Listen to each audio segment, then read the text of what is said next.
चतुर्थी का व्रत करने वाली जो माताएं होती हैं, जो चतुर्थी का व्रत करती हैं, आज भी चतुर्थी मान्य हो रही होगी, तो चतुर्थी का जो व्रत करने वाली होती हैं, जो चतुर्थी का पूजन करने वाली होती हैं, उनके भीतर का एक भाव होता है कि जैसे ही शाम का समय आए चंद्रदेव का पूजन करें, चंद्र जब प्रकट हो जाए, कलश भर लिया, उसके नीचे आखा दाना रख दिया, चावल गेहूं जो भी आप रखते हो पूजन के लिए, ऊपर पात्र आदि रख दिया जलाशय, फिर अपन ने घी का दिया लगाकर पूजन भी कर ली। तो जो चतुर्थी का पूजन करने वाली होती हैं, जो चतुर्थी का नियम व्रत धारण करने वाली होती हैं, बड़ी बड़ी चतुर्थियां करती हैं या उसका नियम धारण करती हैं, तो चतुर्थी का जो पूजन करती है वो किस चीज के लिए होता है? केवल संतान, पुत्र, परिवार, हमारा कुटुंब, हम जिस कुल में हैं, हमारा कुल वैभव की ओर बढ़े, संपदा की ओर बढ़े और उसकी आयु बढ़े,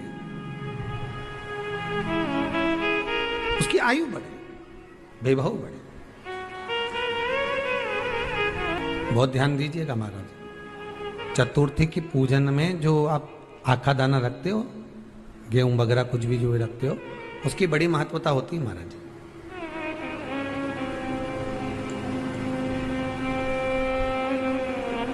यहां तक कहा गया है, चतुर्थी की कथा तो आप लोग पढ़ते होंगे, जो लोग पढ़ते हैं उनको मालूम होगा, चतुर्थी की कथा में लिखा है, चौथ माता के व्रत में वर्णन किया गया है कि वो आखा दाना जो रखा जाता है, मान लो कोई जरूरी काम होता है तभी आखा दाना को रखा जाता है, संभाल के रखते हैं कि हम इस काम के लिए जा रहे हैं और हमारा ये कार्य सफल होना चाहिए। तो जिसने चतुर्थी का व्रत करा है, जिसने चंद्रदेव का पूजन करा, चतुर्थी का व्रत करा, वो गणेश जी से विनती करके वहां से 2-4 आखा दाना उठा ले, और जो व्यक्ति का काम अटक रहा है अपने ही घर का, पर दूसरे कुल को नहीं देना, अपने ही कुल के अंतर्गत जो काम अटक रहा है उसकी जेब में, उसके पल्लू में उस चीज को रख दिया जाए। तो चतुर्थी जो अगली आती है, जैसे आप महीने की करते हो तो महीने की, और आप जैसे करते हो कि 4 अलग बड़ी बड़ी चतुर्थी करते हो, तो उसके अनुसार आपका कार्य सिद्ध होता ही है। उस आखे दाने का इतना महत्व होता है क्योंकि चतुर्थी का व्रत करने वाली माता जब व्रत करती है तो स्वयं चतुर्थी की कथा में लिखा हुआ है कि पार्वती जी गणेश जी से चतुर्थी की कथा बचवाती। चतुर्थी की कथा बाची किसने थी? स्वयं गणेश जी महाराज ने। और सुनी किसने थी? माता पार्वती। बाचने वाले गणेश जी थे, सुनने वाली माता पार्वती थी। तो चतुर्थी की कथा जब होती है तो उसको स्वयं गणेश जी बाच रहे हैं, तो व्रत कौन सुन रही है? माता पार्वती। और आपने जो आखा दाना लिया वो गणेश जी के भाव से लिया, गणेश जी से निवेदन करके, विनय करके, प्रार्थना कर कर उसको प्राप्त किया, आपने उसको लिया।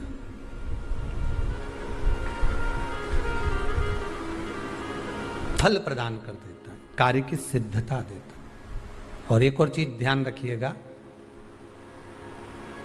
जिसको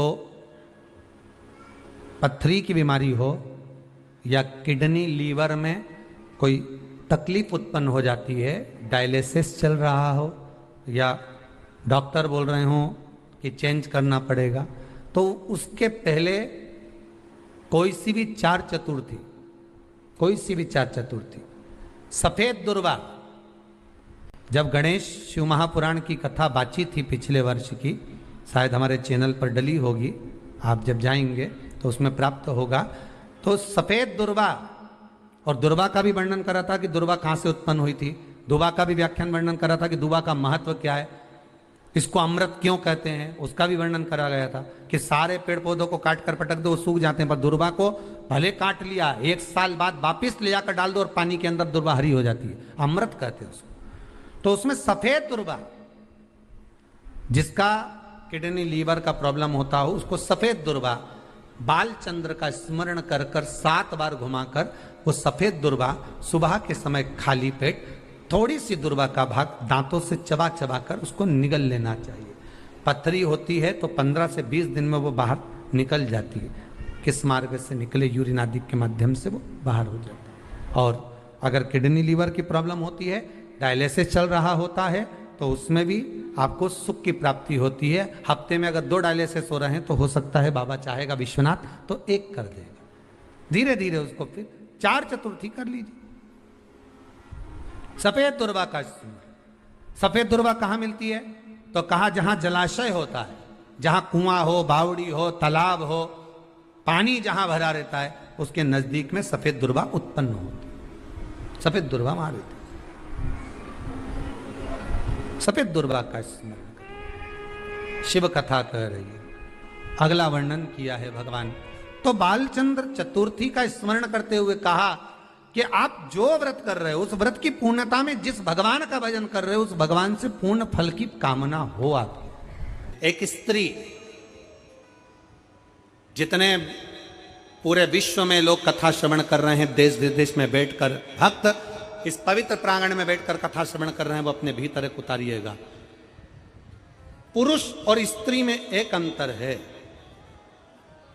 पुरुष जब भगवान के मंदिर में जल चढ़ाता है, जल अगर चढ़ा रहा है तो वह अपने माता पिता, अपने नाना नानी को पार लगाता, दादा दादी को पार लगाता।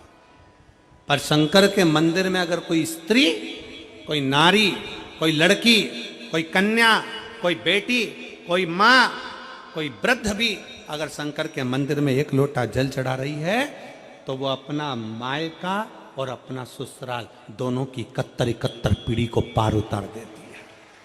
और कितना सुंदर कहा माता पार्वती जी ने भगवान शंकर से अमरनाथ की गुफा में प्रश्न करते हुए कहा कि पुरुष भगवान की सेवा में लगे, भजन में लगे, मंत्र उच्चारण में लगे तो उसका फल पुरुष को प्राप्त होता है, पर अगर स्त्री, नारी अगर भगवान शंकर की आराधना में लगती है, शिव की भक्ति में लगती है, तो हे भोलेनाथ उसका फल किस किस को मिलता है। शिव महापुराण की कथा कहती है, भगवान शंकर का चरित्र कहता है, पुरुष का करा गया पुण्य पुरुष को प्राप्त होता है, पर केवल भारत की भूमि पर एक नारी एक ऐसी होती है, स्त्री ऐसी होती है जिसने अगर सोमवार का व्रत कर लिया, मंगलवार का व्रत कर लिया, तीज का व्रत कर लिया, चतुर्थी का व्रत कर लिया, छठ का व्रत कर लिया, पंचमी का व्रत कर लिया, नवरात्रे के व्रत कर लिए, कोई सा व्रत, कोई सी पूजन अगर भारत की भूमि हो, चाहे देश विदेश की नारी हो, अगर कोई स्त्री व्रत करती है तो उसका फल केवल स्त्री अकेली को नहीं मिलता, उसका फल उसके बेटे को, उसकी बेटी को, उसके पति को, उसके ससुर को, उसकी सास को और उसके मायके को, सबको प्राप्त होता है। ये नारी के द्वारा किया गया पुण्य का फल उसके पूरे परिवार को मिलता है, पूरे परिवार। शायद आप लोगों को मालूम है कि नहीं मालूम, हमें ध्यान में नहीं है, करवा चौथ का व्रत किसके लिए होता है? जम के बोलो जरा, इधर होता है कि नहीं होता छत्तीसगढ़ में? अरे जम के तो बोलो, होता है। किसके लिए करते हो? पति की लंबी उम्र के, ठीक है। और ये पूरी दुनिया जानती है कि करवा चौथ का व्रत पति की लंबी उम्र के लिए होता है। पर कभी मौका मिल जाए तो एक बार गणेश पुराण को पढ़िएगा, और गणेश पुराण में और देवी भागवत में दोनों में स्पष्ट वर्णन आता है कि अगर स्त्री चतुर्थी का व्रत करती है, चाहे वो करवा चौथ हो, चाहे बड़ी चतुर्थी हो, छोटी चतुर्थी हो, किसी भी चतुर्थी का व्रत अगर स्त्री करती है तो उसके पति का तो उम्र बढ़ता ही है, साथ में उसके पुत्र का वैभव भी बढ़ता है, उसके पुत्र का वैभव भी बढ़ता है, उसकी संतान का सुख भी बढ़ता है। तो कोई ये विचार ना करे कि करवा चौथ का व्रत केवल पति के लिए होता है। शिव महापुराण की कथा कहती है कि करवा चौथ का व्रत अगर स्त्री करती है तो पति की तो उम्र बढ़ती है, साथ में उसके बच्चों का वैभव भी बढ़ता है। कोई व्रत अगर स्त्री करती है, नवरात्रे का व्रत कर रही है, नवरात्रे में उपास रख रही है, उसका फल सबको मिलता है, उसके पूरे घर को प्राप्त हो, पूर्ण घर।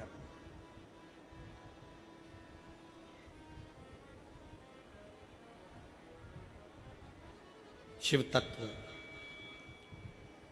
शंकर की अविरल भक्ति, शिव की उपासना। मंत्री से ज्यादा मंत्र पर भरोसा रखो, मंत्री से ज्यादा मंत्र पर भरोसा रखो, और संसार से ज्यादा मेरे महाकाल पर भरोसा रखो। तो नहीं मालूम कि गणेश जी कब फ्री रहते हैं? हमने कहा गणेश जी फ्री रहने का केवल एक समय होता है, एक टाइम होता है, एक पल होता है, एक घड़ी होती है। गणेश जी की सबसे पहली जो आरती हो, उस आरती के समय पर अगर धूप बत्ती जलाई जाए या गोबरी को जलाकर उसमें गूगल छोड़ी जाए और गूगल छोड़ने के बाद गणेश जी का नाम ध्रुम वर्ण कह दिया जाए, तो गणेश जी को तुम्हारे घर की पूजा स्वीकार करना पड़ती है। बस वो समय हम जानते, हम तो बस उतना जानते हैं कि शिव महापुराण में लिखा और मुद्गल पुराण में लिखा, गणेश पुराण में लिखा, गणेश जी का एक नाम होता है ध्रुम वर्ण। क्या नाम है?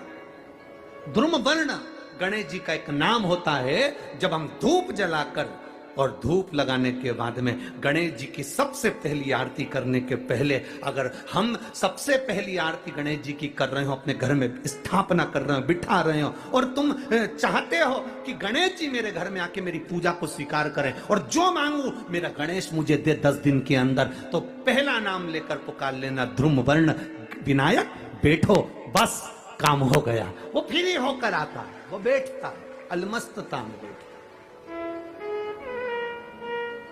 अब वो हमसे पूछे समय क्या है, हमने कहा देखो हमारे को तो मालूम नहीं, बस इतना जरूर जानते हैं कि ध्रुम वर्ण नाम के मेरे विनायक, जो जिनके शरीर से भक्तों के ताप मिटाने के लिए अग्नि तेज निकलता रहता है, जिनके शरीर से धुएं की भांति अग्नि प्रकट होती रहती है। अग्नि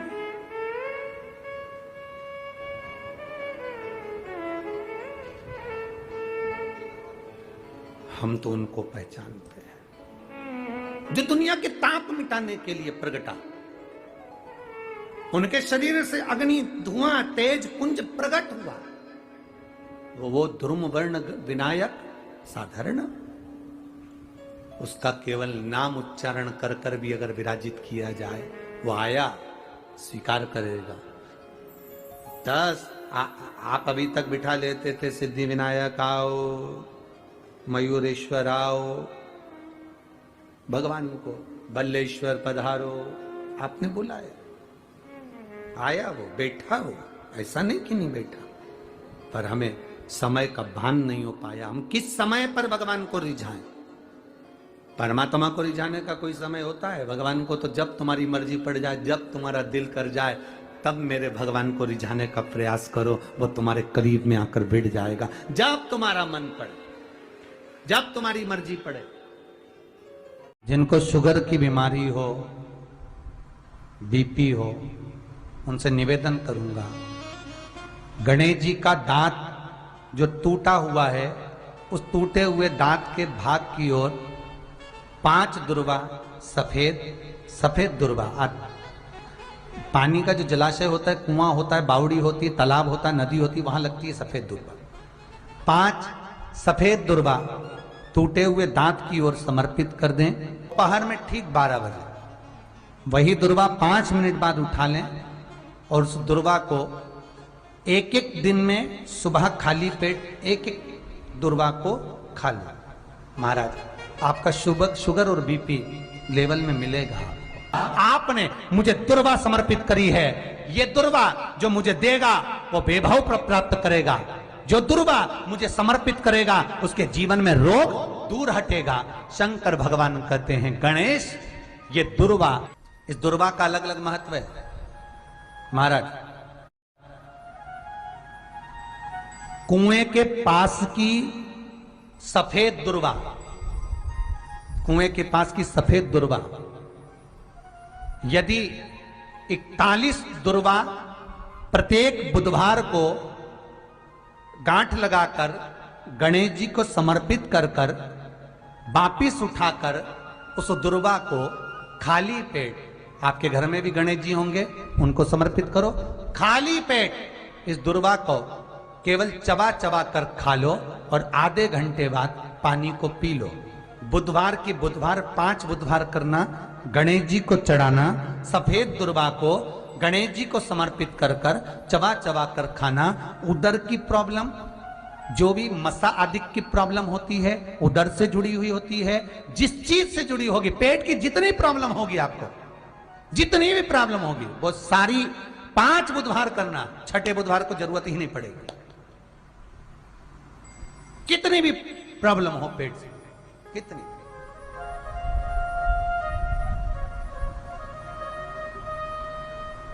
पेट से जुड़ी हुई प्रॉब्लम जितनी भी होगी समाप्त। यही दुर्वा, पेट की तकलीफ रहती है, श्वास की तकलीफ रहती है, उसके लिए दुर्वा का भी व्याख्यान इसमें किया गया। यदि चतुर्थी के दिन सात गांठ वाली दुर्वा 21 ले लो और चतुर्थी के दिन गणेश जी को समर्पित कर दो। पंचमी तिथि को उस दुर्वा को उठाकर दूध में डाल दो और उस दुर्वा को दूध में डालकर उस दूध में उस दुर्वा को मल लो, और जिसके सफेद चमड़ी पड़ गई हो, चर्म रोग हो गया हो, उस दूध को उस दुर्वा के साथ, दूध नहीं भी हो तो पंचमी के दिन दुर्वा का लेपन शरीर पर कर लें। आधे घंटे तक करने पर पंचमी को प्रदोष काल में स्नान कर लें। महाराज, आपको चर्म रोग में आराम लग जाएगा, सफेद चमड़ी अपने असली रंग में आना प्रारंभ हो जाएगी। गणेश पुराण दुर्वा का मूल बता। महाराज 21 दुर्वा के 108 बंडल बना लो।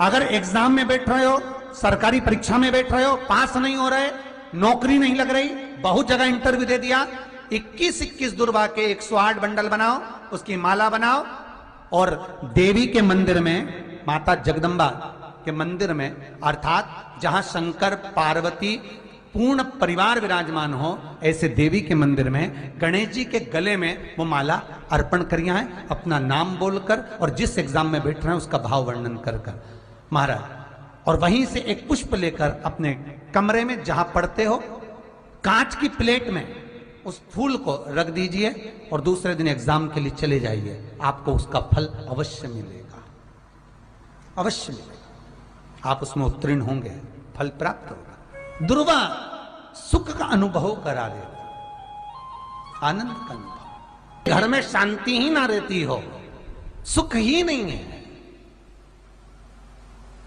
क्लेश 24 घंटे बना हुआ है घर में, ना कोई बात ना कोई प्रसंग, उसके बाद भी सबका मुंह फूला हुआ है, उसके बाद भी सबका चेहरा उतरा हुआ है।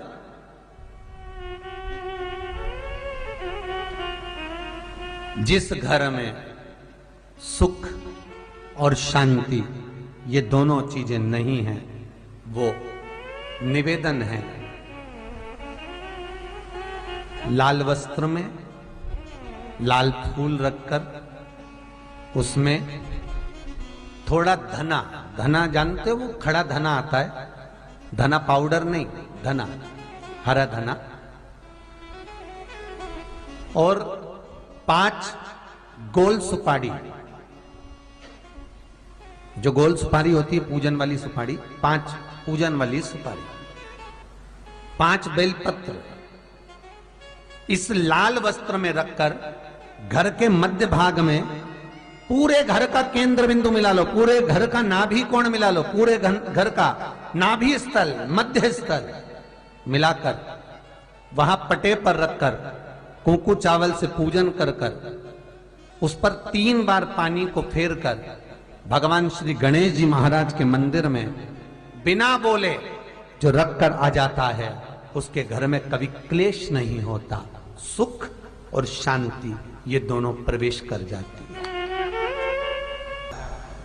भगवान शंकर का शिवलिंग बेलपत्री के पेड़ के नीचे बनाना, साथ में गोबर के विनायक बनाना, गोबर का गणेश, और गोबर का गणेश बनाकर एक छोटी सी पिंडी जैसी माता जगदम्बा के लिए एक ढेली रख देना गोबर की, महाराज मिट्टी या गोबर की। इन तीनों स्वरूप का पूजन आप करना बड़े प्रेम से, चंदन चंदन आदि अक्षत पुष्प समर्पित कर कर, कच्चा दूध तीनों पर चढ़ाना, दही तीनों पर चढ़ाना, शहद तीनों पर चढ़ाना, घी तीनों पर चढ़ाना, शक्कर तीनों पर चढ़ाना, पूजन कर कर एक इतना बड़ा लाल वस्त्र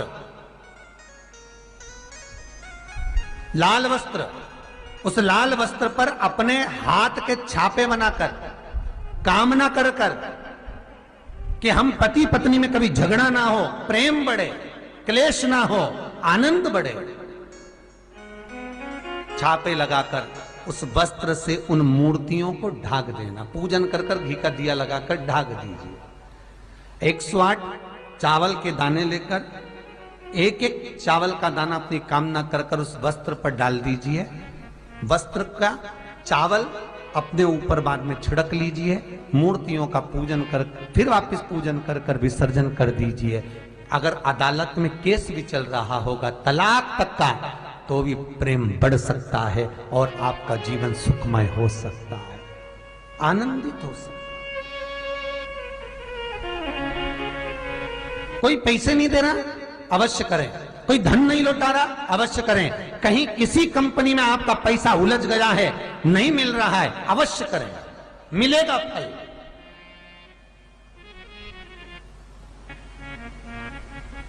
लाखों रुपए डूब रहे हैं, एक बार करने में क्या जाता है, निकल आएगा पैसा। कामना कर कर कर।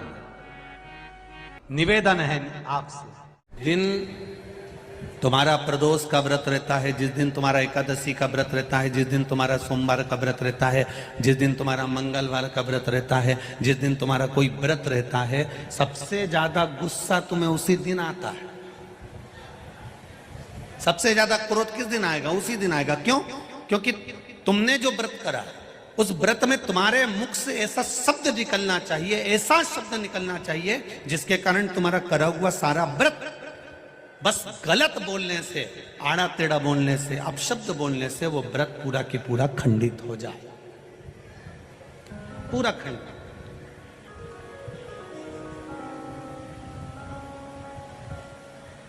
ये पूरी दुनिया की पहली कथा है जिसमें 48 घंटे पहले पूरे पंडाल भर चुके थे।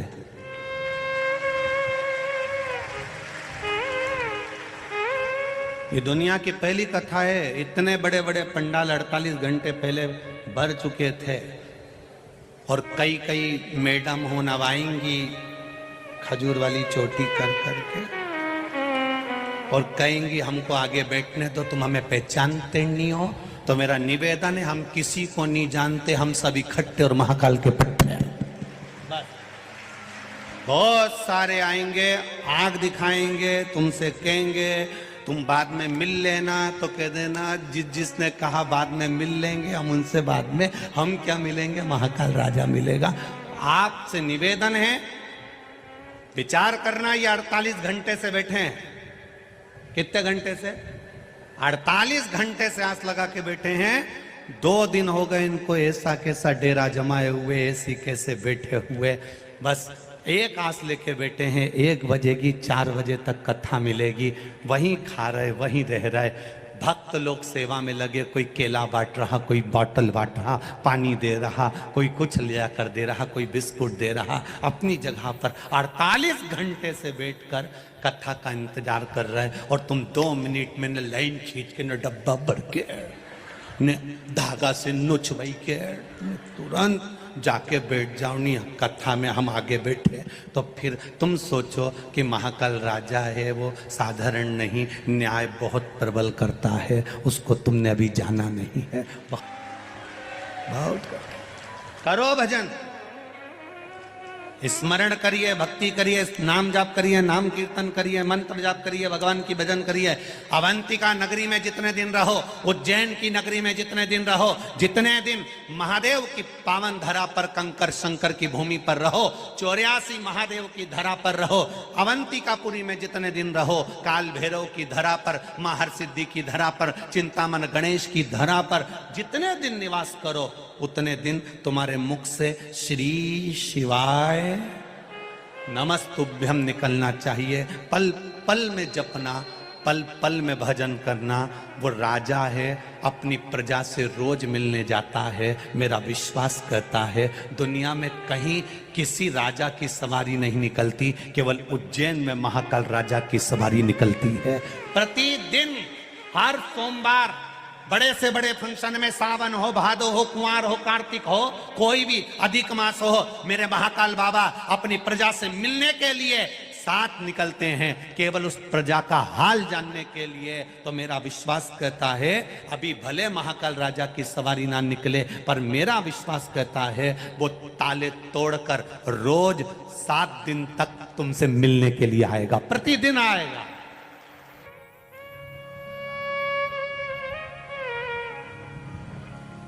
पुजारी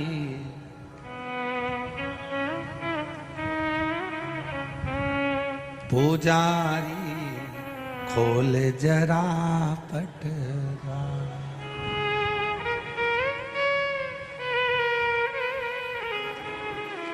अरे बंद कोठरी में बैठा, ऐसे ही बैठा है वहां, अरे बंद कोठरी में बैठा मेरा महाकाल सरकार, पुजारी पुजारी। सौम्य दर्शना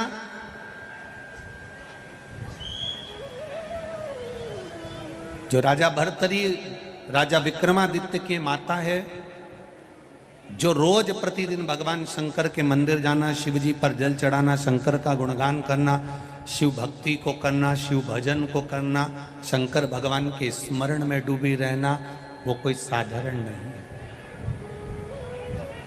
कितना सुंदर राजा विक्रमादित्य कि ये पावन धरा की कथा कर रही है। जो नारी, जो स्त्री शंकर भगवान का भजन करती है, शिव तत्व को जानती है, शंकर भगवान को एक लोटा जल चढ़ाती है, शिवलिंग के सुंदर पूजन को करती है, स्मरण करती है, भजन करती है, शंकर भगवान की अविरल भक्ति में डूबी रहती है, शंकर भगवान के अभिषेक में, पूजन में, अर्चना में, नाम जाप में डूबी रहती है, शिव महापुराण की कथा कहती है। और ये अवंतिका नगरी की पावन कथा कर रही है और इस अवंतिका का इतिहास कहता है। वो नारी मान लो अपने कर्म के कारण, पूर्व के कर्म थे, पुराने कोई कर्म होंगे जिसके कारण बस हो सकता है कि नारी का सौभाग्य रहता ना रहता, कोई अपने पति के कंधे पर जाती, कोई नहीं जा पाती, तो मान लो हमारे पूर्व के कर्म के कारण अगर नारी के जीवन में कोई कष्ट आ जाता है तो शिव महापुराण की कथा कहती है, राजा भर्तरी की माता, राजा विक्रमादित्य की माता सौम्य दर्शना का चरित्र कहता है कि स्वयं देव अधिदेव महादेव कहते हैं, सौम्य दर्शना जो नारी तेरे जैसी शंकर की आराधना में डूबी रहती है, वो नारी फिर अगला जन्म ना तो कभी बेधब्य का पाती हो, ना कभी बांझ का पाती है, उसको शिव स्वयं भक्ति प्रदान करता है।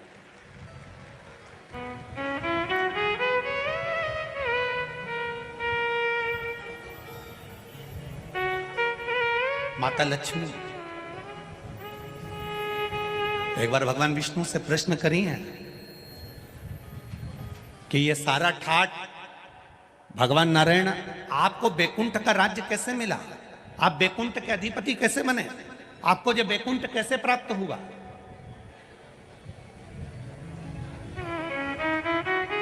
राम जी महाराज, भगवान विष्णु आप राम जी के अवतार हुए, राम जी बनकर आपने अयोध्या का राज्य भोगा, कृष्ण का अवतार लिया, द्वारका का राज्य भोगा, मथुरा का राज्य भोगा, ब्रज का राज्य भोगा। आखिर आपको ये राज्य हर घड़ी, हर पल, हर क्षण कैसे प्राप्त होते हैं, किस तरह से? भगवान विष्णु से माता लक्ष्मी ने प्रश्न करा है विष्णु पुराण के अंतर्गत, और कुर्म पुराण में भी, कुर्म पुराण में भी इसका वर्णन प्रश्न किया, ये आपको सुख कैसे मिल जाता है? आपको बैकुंठ का राज्य मिल गया, आपको द्वारका का राज्य मिल गया, आपको अयोध्या का राज्य मिल गया, आपको रावण की लंका दूसरे की थी वो लंका का राज्य आपको प्राप्त हो गया, ये कैसे प्राप्त हो जाता है? भगवान विष्णु ने अपनी धर्म पत्नी माता लक्ष्मी से कहा, लक्ष्मी मैं प्रतिदिन शंकर के शिवलिंग की आराधना करता हूं। लक्ष्मी जी ने कहा, क्या नाथ मैं शिवलिंग की आराधना कर सकती हूं? क्या मैं शंकर के शिवलिंग का पूजन कर सकती हूं, उसकी आराधना कर सकती हूं? भगवान कहते हैं, भगवान विष्णु ने माता लक्ष्मी से कहा, लक्ष्मी, सारे देवी देवताओं ने अलग अलग शिवलिंग का निर्माण करा। किसी ने पारद का शिवलिंग बनाया, किसी ने मोती का शिवलिंग बनाया, किसी ने स्फटिक का शिवलिंग बनाया, किसी ने स्वर्ण का शिवलिंग बनाया, किसी ने हीरे का शिवलिंग बनाया, किसी ने पन्ना का शिवलिंग बनाया। तुम्हारी मर्जी पड़े, तुम वो शिवलिंग का निर्माण करो। माता लक्ष्मी ने सुंदर आनंद के साथ एक पुखराज का शिवलिंग का निर्माण करा और सुंदर माता ने उस शिवलिंग की आराधना और पूजन करना प्रारंभ कर दिया। अब क्या मिला माता लक्ष्मी जी को? लक्ष्मी जी को मिला क्या?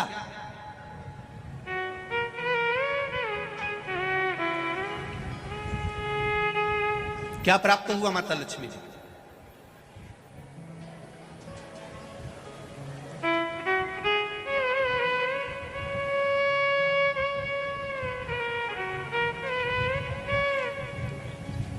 भगवान कृष्ण की प्रिया है राधिका जी, राधिका जी के प्रिय हैं भगवान कृष्ण।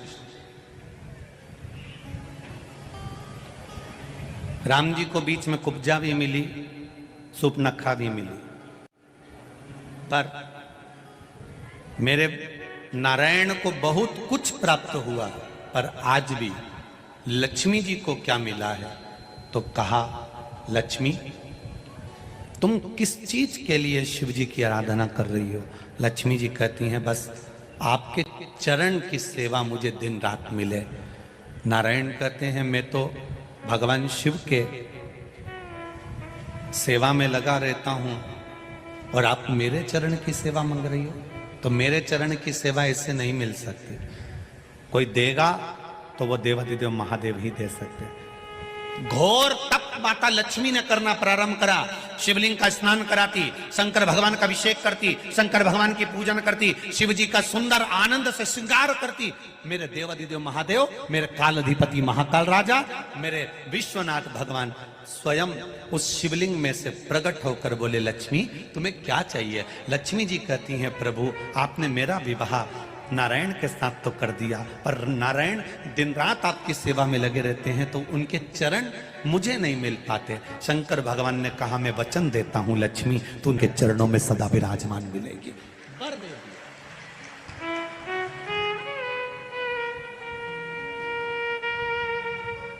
ब्राह्मण हो, क्षत्रिय हो, वैश्य हो, शूद्र हो, बच्चा हो, जवान हो, बूढ़ा हो, बेटी हो, बेटा हो, नारी हो, पुरुष हो, जो है अगर वो शिव की आराधना में लगा है, उसका मनवांछित फल की पूर्ति हुई है, प्राप्ति हुई है। और कोई तुमसे कहे कि स्त्री शंकर भगवान का आराधना कर सकती है, पूजन कर सकती है, तो दूर नहीं जाना।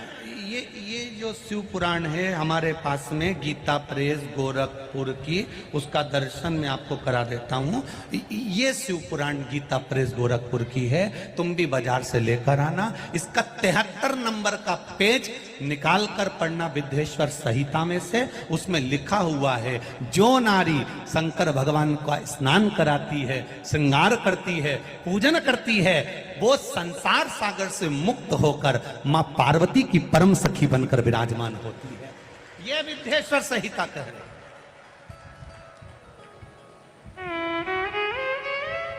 और इसी शिव महापुराण का 73वें नंबर का पेज पढ़ने के बाद में 75 नंबर पेज को पढ़ना विद्येश्वर संहिता का। उसमें लिखा है, जो शंकर भगवान को जल चढ़ाकर उस जल का आचमन करता है, वो 3 ताप से दूर हो जाता है। ये मेरा निवेदन है आस्था चैनल वालों से। पन्ना मैं निकाल रहा हूं और उसको मैं लाइन से अक्षरों पर लाइन दिखा रहा हूं। मेरा निवेदन है, आप भी बताना कि शंकर जी पर जल चढ़ाकर पीने का कितना लाभ है। प्रश्न नंबर 75।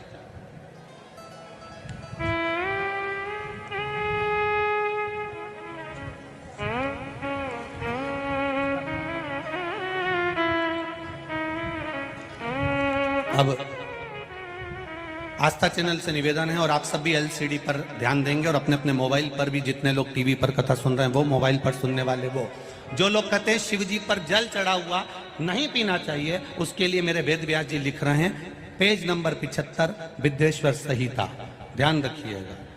जो मनुष्य, उंगली पर ध्यान देंगे जो टीवी पर चल रही है, जो मनुष्य शिवलिंग को विधि पूर्वक स्नान कराकर उस स्नान के जल का 3 बार आचमन करता है, उसके कायिक, वाचिक और मानसिक तीनों प्रकार के पाप शीघ्र नष्ट हो जाते हैं। ये शिव पुराण।